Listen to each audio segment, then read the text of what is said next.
Good morning साथीहरू। SDD को flange beam हो टी सेक्शन बीम वाला जुन प्रत्येक साल एउटा न्यूमेरिकलमा आउँछ। यो पनि टी सेक्शन में पनि दुई टाइप को हो, एउटा सिंगली रेनफोर्स वाला अनि एउटा डबली रेनफोर्स वाला। सिंगली डबली कसरी चिन्ने त्यही प्रोसेस हो। सिंगली में मात्र टेन्साइल जोन में लागेको हुन्छ स्टील अनि कंप्रेसर र टेन्साइल दुवै जोन में लागेको छ भने स्टील त्यो भइहाल्यो डबली। तो यो हेर्नु त के छ, एउटा मात्र स्टील एउटै दिएछ 5 वटा स्टील हो 20 mm को। तो यो एउटै मात्र स्टील को कुरा भएछ, त्यो बुझिहाल्नु पर्ने के हो, यो सिंगली को लागि हो। अब हेर्नु त के निकाल्नु, find the moment of resistance MR निकाल्नु छ। कैपेसिटी टू टेक यूडीएल पनि हामीलाई क्याल्कुलेट गर्नु छ and including self weight the beam of flowing data flange with दिएछ। अब फ्लेंज आउने बित्तिकै टी सेक्शन भइहाल्यो, टी सेक्शन वाला बीम वेब फ्लेंज यो कुरा आउँछ। त्यो त्यतिखेर नै बुझिहाल्नु कि यो टी सेक्शन वाला हो अथवा फ्लेंज वाला हो। तो सबभन्दा पहिला यसको फिगर बनाउनु। यसको फिगर को लागि सबै डिटेल को लागि एउटा भिडियो पहिला नै बनाइसकेको छु, त्यो गएर भिजिट गर्नु। कुन पार्टलाई के भन्ने त्यसमा डिटेलमा छ, म यसमा अलिअलि मात्र भन्छु। टी सेक्शन वाला एउटा बीम भइहाल्यो। यसलाई माथिको जति पोर्सन छ यसलाई फ्लेंज भन्ने, जुन यो पोर्सन हो यसलाई वेब भनिन्छ। यो फ्लेंज हो त फ्लेंज को BF with of flange BF भइहाल्यो।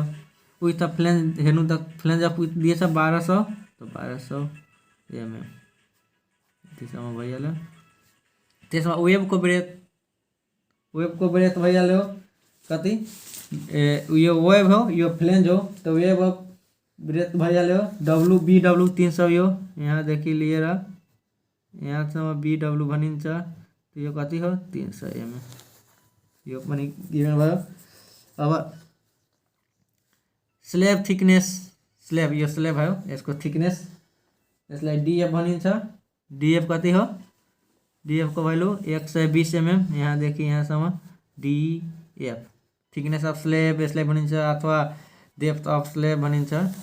कति भयो 120 mm स्लैब को थिकनेस भइहाल्यो अथवा फ्लेंज को डेप्थ भइहाल्यो, फ्लेंज डेप्थ पनि भनिन्छ। अब के गिभन हो इफेक्टिभ डेप्थ। इफेक्टिभ डेप्थ भनेको यहाँ तक रड कतिवटा छ 5वटा स्टील हो, 1 2 3 4 5 5वटा भइहाल्यो।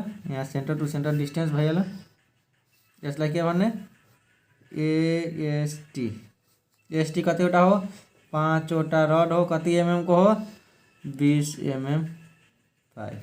त्यसको एरिया कति हुन्छ 5 × πd²/4, 5वटा हो 5 × पाई × डी को भ्यालु 20 को स्क्वायर अपन 4।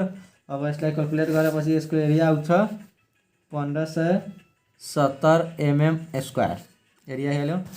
अब इफेक्टिभ डेप्थ हो, इफेक्टिभ डेप्थ 500, यानी कि माथिदेखि लिएर यो सेंटर अफ जुन स्टील को सेंटरसम्म हुन्छ त्यतिसम्मको डेप्थलाई इफेक्टिभ डेप्थ स्मल डी भनिन्छ। कति हो 500 mm। अब एम को भ्यालु दिएछ, यो इफेक्टिभ LEFF यो लेंथ दिएछ। इफेक्टिभ लेंथ जब हामीहरू यूडीएल क्याल्कुलेट गर्छौं त्यहाँ काम लाग्छ। यति हाम्रो गिभन हो। अब यो गिभनलाई हेर्नु त, गिभन भनेर लेखिदिनु। यो फिगरमा मैले हेराइदिएँ, फिगरमा के कुरा कहाँ छ। अब गिभनमा के भइहाल्यो बीएफ को भ्यालु 1200 mm, डीएफ को भ्यालु 120 mm, स्मॉल डी को भ्यालु 500 mm, BW को भ्यालु 300 mm, सबै कुछ नै बाट हो। अब एरिया अफ स्टील AST को कति आयो 1570 mm²। अब यहाँ हेर्नु त सिग्मा CBC को भ्यालु सिग्मा ST को भ्यालु पनि दिएछ। सिग्मा CBC को भ्यालु 7/mm², सिग्मा ST को भ्यालु 190 Nm/mm², एम को value modular ratio 13.33। Effective length कति दिएछ 6 मीटर। यतिसम्म हाम्रो गिभन डाटा हो, 6 मीटर स्पान हो। अब हेर्नु त, अब यसमा फर्मुलामा बढी कन्फ्युज हुने गरिन्छ। यसको फर्मुला के हुन्छ भने 2वटा फर्मुला छ, त्यो फर्मुला कन्फ्युज गर्ने खालको फर्मुला हो। हेर्नु त एज्युमै गर्ने बेलामा कन्फ्युज यो टी बीमको हो फर्मुला। हेर्नु त N is less than or equal to DF, N is greater than DF. अब दुईमा त कुन एज्युम गर्ने के हुन्छ, पहिला एन को भ्यालु क्याल्कुलेट गरिन्छ योबाट, डीएफ को भ्यालु गिभेनै हो, डीएफ को भ्यालु गिभेन हो। अनि यसबाट यो फर्मुलाबाट एन को भ्यालु क्याल्कुलेट गरिन्छ, एन को भ्यालु क्याल्कुलेट गरेपछि यसलाई कम्पेयर गरिन्छ। यदि N is less than DF आयो, लेस देन आयो भने यो प्रोसेस सेटिस्फाई हुन्छ अनि यसलाई हामी क्याल्कुलेट गरिन्छ, यो प्रोसेस गर्ने। यदि हामीहरू योबाट एन क्याल्कुलेट गरेछौँ, यदि डीएफसँग यो सेटिस्फाई भएन भने बुझ्नुपर्छ कि यो अब यो यसमा जान्छ। यसबाट अब एन निकाल्ने, फेरि कम्पेयर गर्ने, सेटिस्फाइड भयो भने यो प्रोसेस गर्नुपर्छ। यसमा यही हो, किन दुई पटक गर्नुपर्छ। यदि फर्स्ट टाइममा मैले यो मानेर गर्छु, न्युमेरिकल निकाल्छु, एन को भ्यालु सेटिस्फाई भयो भने ठिकै हो, एकैचोटिमा भइहाल्छ। भएन भने फेरि यसबाट एन निकाल्ने, क्याल्कुलेट गर्ने र यो सबै प्रोसेस इक्वेसन अनुसार गर्ने, सिक्वेन्स अनुसार। यस्तो छ, यही कन्फ्युजन गर्ने खालको हो। कन्फ्युजन छैन तर यसमा बढी टाइम लाग्छ यो क्याल्कुलेटिङ गर्नमा। त्यही भएर म यसलाई मानेर पहिला गर्दैछु। यदि सेटिस्फाई हुन्छ भने ठिकै हो, भएन भने फेरि यसलाई मानेर गर्छु। अब एज्युमिङ फर्स्ट टाइममा म गर्छु एन को लागि, फर न्युट्रल एक्सिस हो एन भनेको, न्युट्रल एक्सिस फर न्युट्रल एक्सिसको लागि एज्युम फर्स्ट टाइममा लेखिदिइरहेको छु। एज्युम के हो, N is less than or equal to आयो डीएफ। अब एन कहाँबाट क्याल्कुलेट गर्ने, यही फर्मुलाबाट। एक नम्बर स्टेप के हो, BF into N square by 2 यो फर्मुला हो, equal to M into S T D minus N. Formula मैले हालिदिएँ। अब फर्मुलामा म भ्यालु राख्छु, बीएफ को भ्यालु गिभनै हो माथि, बीएफ को भ्यालु, यो एन को भ्यालु पनि एन को भ्यालु निकाल्नु छ, एम को भ्यालु गिभेन हो, एएसटी को भ्यालु गिभेन हो, डी को भ्यालु गिभेन हो, एन को भ्यालु छैन। इक्वेसन बन्छ, इक्वेसनबाट हामी क्याल्कुलेट। बीएफ को भ्यालु कति दिएछ, बीएफ 1200 इंटू एन को भ्यालु थाहा छैन, निकाल्नु छ हामीलाई। एम को value 13.33 into AST area of steel को भ्यालु 1570 इंटू डी को भ्यालु 500 माइनस एन को भ्यालु क्याल्कुलेट गर्नु छ। अब यसलाई क्याल्कुलेट गर्नु त 600 divide by 600 N square equal to यो सबैलाई यो मल्टिप्लाई गरेर यसमा मल्टिप्लाई गराउँदाखेरि आउँछ 106464050 माइनस 20928.1 एन हो भने एन सबैलाई यतातिर घिच्ने इक्वेसन बन्छ एउटा quadratic equation. 600 N square N square पछि एन वाला घिच्ने प्लस 2092.8.1 एन, यसलाई माइनस 1046450 इक्वल टू 0 एउटा क्वाड्रेटिक इक्वेसन भन्नु हो। यसलाई डाइरेक्ट एन को मान आउँछ के क्याल्कुलेटरबाट, क्याल्कुलेटर युज गर्ने। यहाँ हेर्नु त यो फास्ट अलि गर्ने चेक गर्नुपर्छ। अब क्याल्कुलेटरमा मोड इक्वेसन 5 नम्बरमा हो, 5 इक्वेसन भइहाल्यो। अब कुन इक्वेसन हो, ax square bx plus c वाला इक्वेसन हो यो टर्मको लागि हामी के गर्ने, 3 थिच्ने, 3 इक्वेसन आइहाल्यो। अब भ्यालु पुट गर्ने, यो 600 एन स्क्वायर हो, 600 इक्वल टू थिच्ने, इक्वल टू हामी इक्वल टू त्यसपछि 2092.8.1 फेरि इक्वल टू थिच्ने, फेरि माइनस हो भने माइनस 10464050 इक्वल टू एकचोटि अझै इक्वल टू थिच्ने 115 आइरहेछ, x को 1 को भ्यालु 115, एकचोटि अझै थिचेपछि माइनस 150 त प्लस वाला लिने, प्लस 115 वाला जुन थियो यो 115 वाला लिइहाल्ने। 115 एन को भ्यालु कति आइहाल्यो, 115 एन को भ्यालु हामीहरू 115.76 लेखिहाल्ने। फेरि अब यसलाई हटाउनु छ भने यसरी हट्दैन, फेरि मोड 1 दबाएपछि कम्प्लेक्समा गइहाल्छ। यसरी यो प्रोसेसबाट एन को भ्यालु आयो। अब चेक गर्नु पर्यो हामीले एज्युम गरेको के हो, N is less than or equal to DF. अब एज्युम गरेको भ्यालु हाम्रो सही हो कि गलत हो। अब हेर्नु त एन को भ्यालु कति आयो, 115.700 less than equal to DF को भ्यालु कति हो क्वेसनमा 120 120 मा यो सानो आयो त ओके भयो, के भयो, ओके भयो। अब ओके भयो भने हामीले यही जुन यो फर्मुला छ यो ये जूम करे छु यो ओके आइहाल्यो। अब यही प्रोसेस गर्दै जाने, अब step second third fourth fifth गर्ने। यदि यदि यो मिलेन भने रङ भइहाल्थ्यो भने, यो यदि 140 आइहाल्थ्यो भने यसभन्दा ठुलो भइहाल्थ्यो, यो सेटिस्फाइड हुँदैन थियो भने त्यो कन्डिसनमा फेरि हामीहरू यो स्टेप 1 निकालेर फेरि चेक गर्थ्यो। चेक गरेपछि अटोमेटिक आइहाल्थ्यो। अनि स्टेप 1 भएपछि स्टेप 2 3 4 अब यो प्रोसेस गर्ने। तर हाम्रो यो सेटिस्फाइड भयो, यहीबाट हाम्रो न्युमेरिकल सोल्भ भइहाल्छ। अब यसलाई नगर्ने, तर यो दुवै फर्मुला याद राख्नुपर्छ, किनभने दुवै फर्मुला काम लाग्छ। कुनमा सेटिस्फाइड हुन्छ त्यो मस्ट कम्पल्सरी हो, चेक गर्नै पर्छ हामीलाई। अब यो फर्मुलामा अब यो फर्मुला युज गर्छु, यो सबै युज गरेर म गर्दै गइरहेको छु। हेर्नु कति गर्ने हो। अब फर्स्ट स्टेप त भइहाल्यो। अब सेकेन्ड स्टेपको लागि, स्टेप 2 को लागि यो हो NC critical depth. For NC को लागि फर्मुला के हो, M into sigma CBC by sigma ST equal to NC by D minus NC. अब यसमा भ्यालु पुट गर्नु, भ्यालु कति कति दिएछ क्वेसनमा, यो क्वेसनको भ्यालु म राख्छु डाइरेक्टै। एम को भ्यालु 13.33 इंटू सीबीसी को भ्यालु 7, आईएसटी को भ्यालु 190। यति हाम्रो गिभेन हो क्वेसनैको।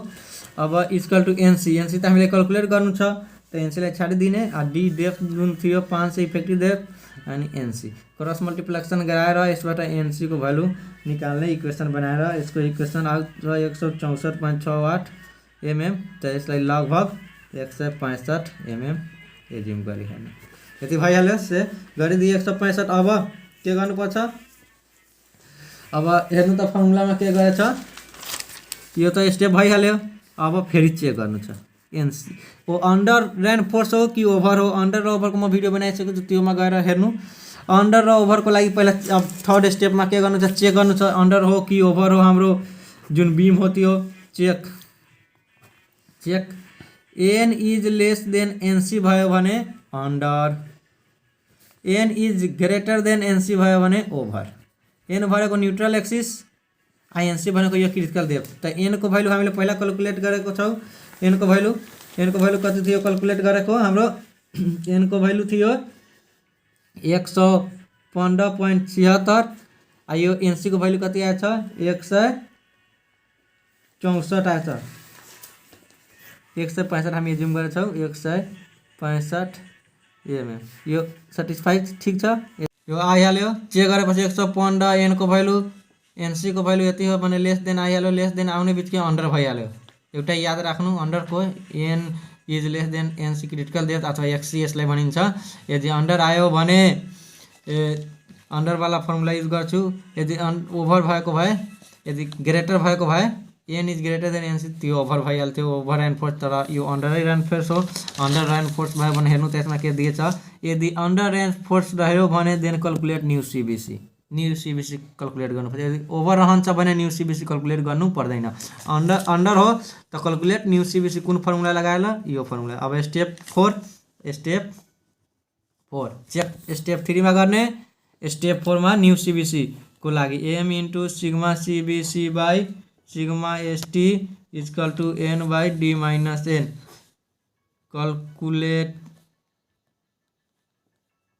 कैलकुलेटिंग के न्यू सिग्मा सीबीसी कैलकुलेटिंग किनभने अन्डर भएको छ, त्यही भएर। अब एम को भ्यालु हामीलाई गिभेन हो 13.33।